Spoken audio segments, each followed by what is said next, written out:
independence springing up, which is really cool to see.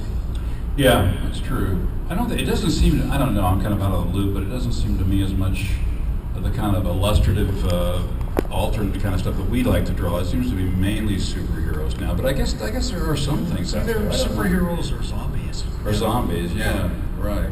I was surprised to see one of the recent, and this for me is great stuff, re-releases of Peanuts as a comic book, but it's like $4 and 12 pages or whatever. But, you know, our era was very diverse when it came to the subject matter, because it would be all the superheroes and stuff, and that was swell. And ducks and bunnies and funny animals and adaptations from feature films and just really good stuff. And right about the time these gentlemen got in the business for whatever commercial reasons, those titles waned. I can't say waned, not rained, but waned.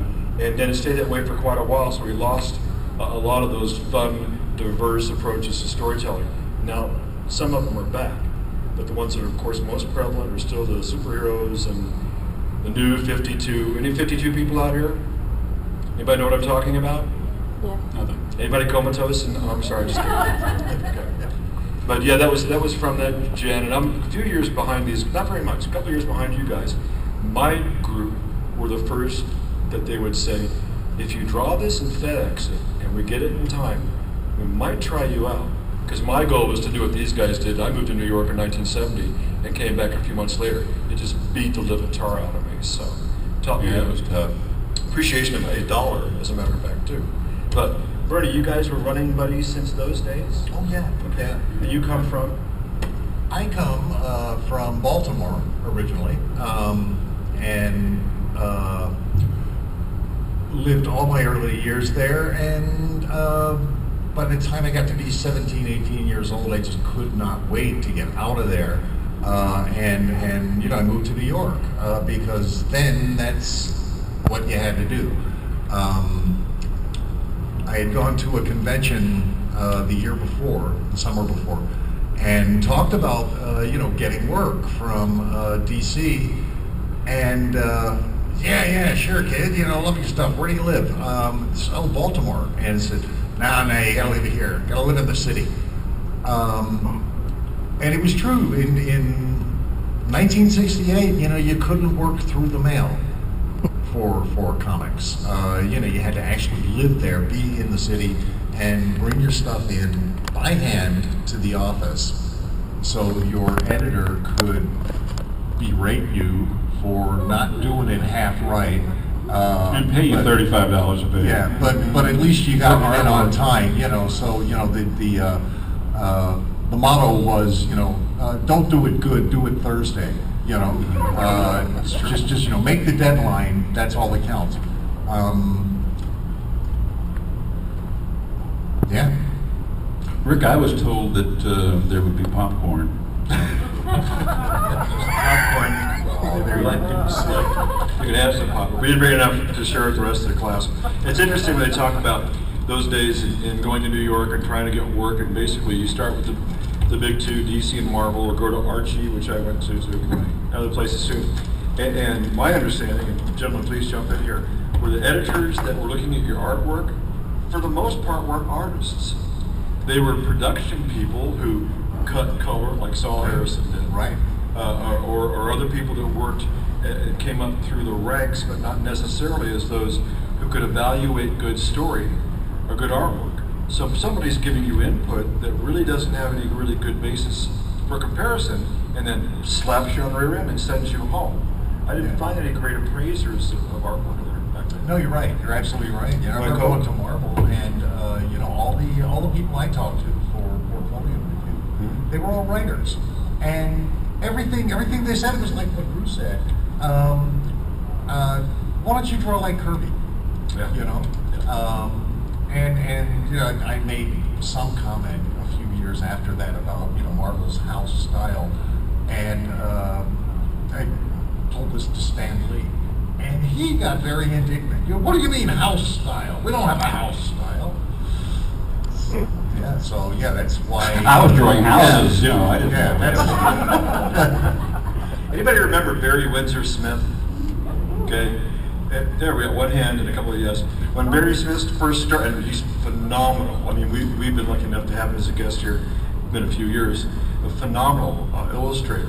When he first started with like Daredevil or Doctor Strange or something, you could actually see that he had light boxed, traced a Kirby hand, a Kirby knee, a Kirby ankle, and a face, because that's the way that you broke in. It was horrendous drawing, but it's what they wanted at that time. And you're right. Don't do it good, do it Thursday, or you'll never work again. So, for Marvel, don't do it good, do it Thursday, and like Jack Kirby. So it really was a house stuff. Rich Buckler, anybody remember Rich Buckler? He put a hand up, I got one nod, I got 2, 3, 3, 3, going once, okay. So Rich Buckler was a very talented artist too, but his stuff looked like it was, I don't want to say swipe, that sounds not very nice. Well, that was the case with everybody. Even the big name old timers like John Romita and Gil Kane. Absolutely. You look at that early stuff, and you can see they were straitjacketed into this Kirby kind of style. And when that finally began to loosen up, you could really then see just how good John Romita was. Right. And Gil Kane. It was like they cut loose from this Kirby thing and became themselves. Well, with an artist like Rich Buckler, who got a whole lot of work, the comments back then were, you could look at his work and see Kirby hand, Neil Adams foot, somebody else's case, over and over and over again. They would tease, they'd say, Rich Buckler almost got hit by a train, and Jack Kirby's life passed before him. But that's the way a lot of people got work, and those can be very unkind comments. I don't mean for them to sound that way, but that's the way it worked back then.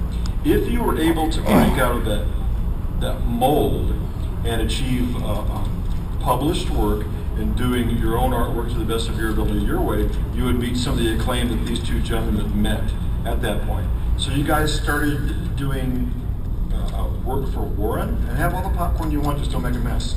I should say that this portion of our program is going to be brought to you by Hot and Delicious. Hot and delicious popcorn found on convention floors everywhere. Thank you. I'm sorry, what's the question? Well, actually, Bruce and I actually. We were married at one time, weren't we? Yeah, but Don't get into we don't talk about it. We Remember that started time in the village? Tell them a story about the village. When you were I'll get to that. I'll get to that. I'm gonna, try to, think about what I was gonna say, if you don't mind. The second portion of the show is brought to you by Wilson's Wieners. Wilson's Wieners, we take them with us wherever we go, and if it's not a Wilson's, it's not a wiener. Nobody out here really cares about this, right? We're just gonna, do shtick. I thought it was sweaty wieners. Bruce, tell us about some of the things that you really broke through on when you were a kid back in New York. And that. Oh, there's a couple of girls. What was the question? I don't remember. I think the first thing I professionally published was I wasn't having a lot of work, obviously, because of the Kirby thing with the Marvel people. And they'd say, oh, that's really good line work. Can you draw like Kirby? But there was a guy named Terry Bisson who used to edit a lot of different, Crack Magazine, I guess was the name, wasn't it? For a guy named Richard Sproul, which is a whole other story you really don't want to hear about. And this was the company that did imitations of everything else that you loved. Like Mad Magazine. Yeah, but they weren't the publishers that did Cracked Magazine, which was like the next down the line imitator of Mad. They did.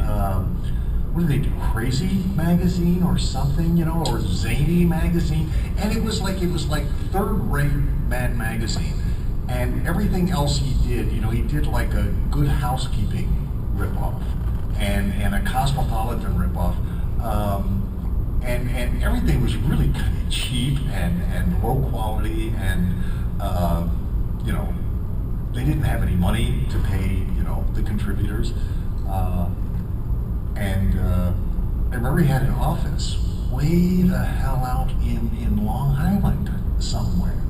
Remember going out there had to take like 4 trains and 6 buses, and then get off and walk for 8 miles, to get to his office. Terry, Just- well, yeah, Terry was quite a fine writer, science fiction writer, but I think he was just kind of doing time there at Crack Magazine for a while. But he came up with the idea of kind of reviving the whole EC thing, and came up with, you couldn't really do it. The comics code was really enforced in those days. You really couldn't get away with very much, but horror, little science fiction maybe, but no real horror. But you could do it in magazine form. So he came up with the idea of doing that, and he came up with the title Web of Horror, and of course we all charged out there to see him because it's the kind of stuff we wanted to do. And I went out, and I think that was where I sold my first job. And the funny thing is, I wasn't trying to I was just trying to get work. So I did 2 pages of something called Point of View, which was a science fiction story. But there wasn't a story there. It was just a bunch of spaceships and guys running around in jungles.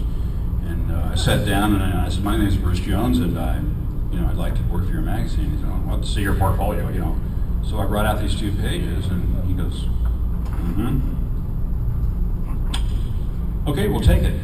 How does it end?" I said, "Well, this guy comes off this mountain," and I made up the biggest bunch of bullshit for 6 pages, and he says, "Sounds good." So I got the job and went home and immediately started trying to remember all the bullshit, and I wrote it and finished it and drew it, and that was the first job. But it also happened to be the last issue of Web of Horror, so there may be a story there. I'm not sure, but yeah, I think that was my first job. Well, I actually did some illustrations for. Is Amazing and Fantastic still published? The old digest-sized science fiction magazine? Yeah, no, probably not, like everything else. But I think very pulpy kind of. Yeah, it was like long vertical. Yeah, Jeff did some illustrations, like stuff. half a Yeah, column. you did some stuff, didn't you? Or some pencils for Jeff or something? Jeff did some stuff, so we called it. Yeah.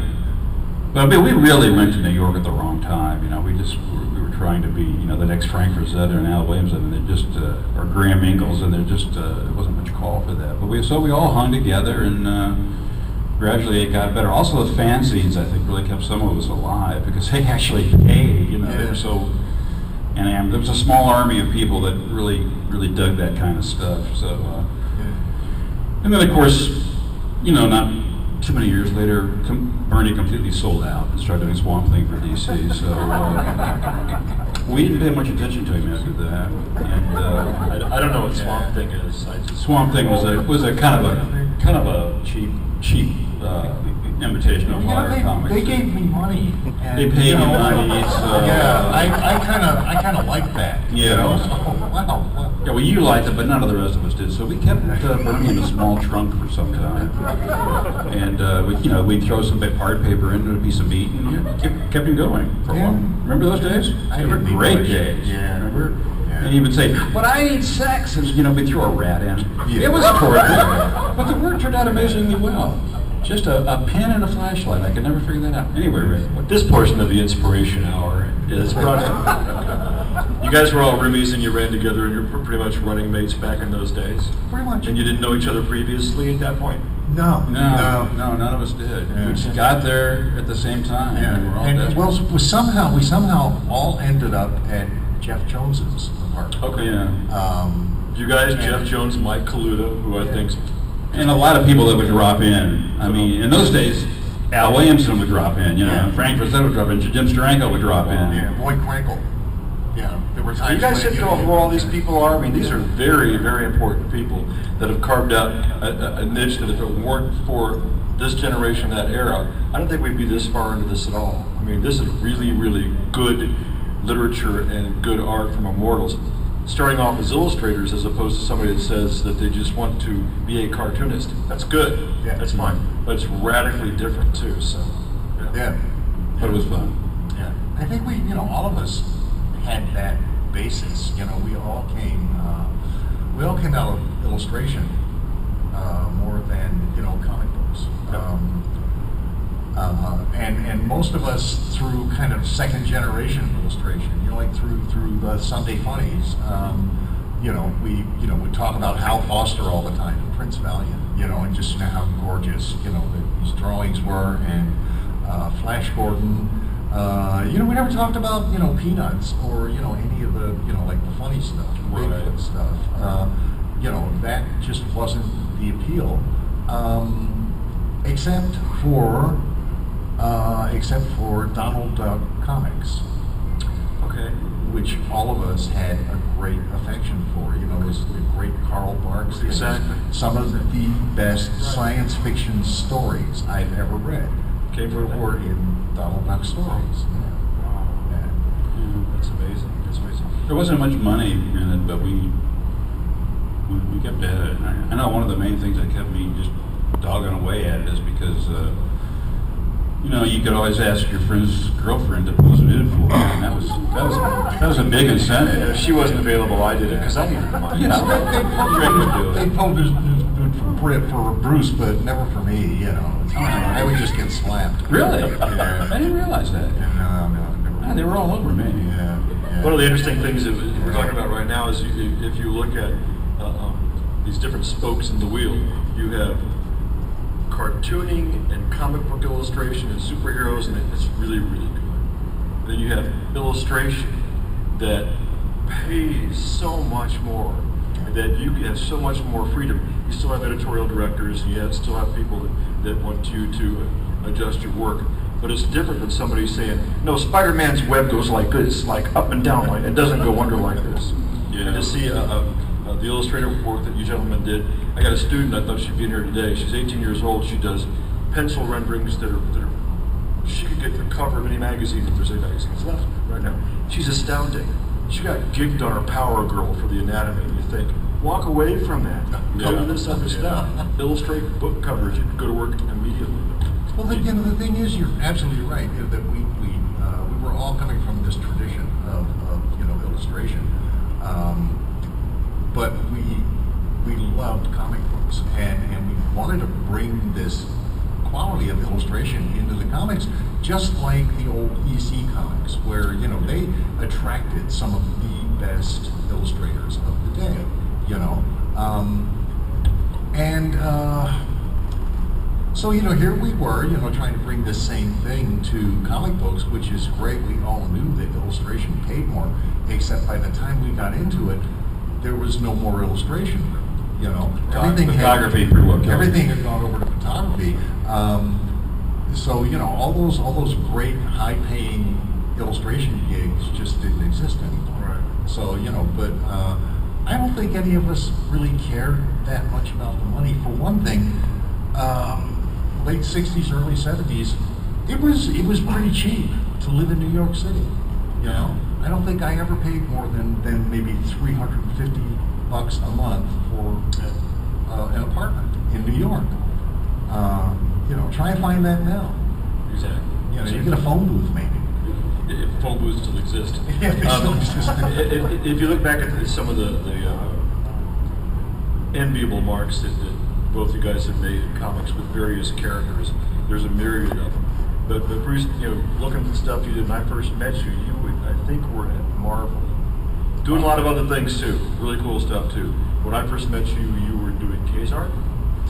Yeah, I think so. With Brent? With Brent Anderson and my wife, April. Who's right? Angela Jones is right there. Stand up, honey. Hey, this is April. She's got a GPS because she can't find Bruce. She always just GPSes. She's sitting down now too. And she'll get up again later just to for the exercise. Yeah, I wrote all that Warren stuff, the creepy and eerie tales and all that kind of stuff, and all the Pacific comic stuff alone, but all of the Kazar stuff and a lot of the comics that came afterwards, I co-wrote with April. She didn't need credit for it, of course, because I just didn't see the point. I'll just take all the glory. Fix me a sandwich. No, it wasn't This that is during bad. the Jim Shooter days editorial.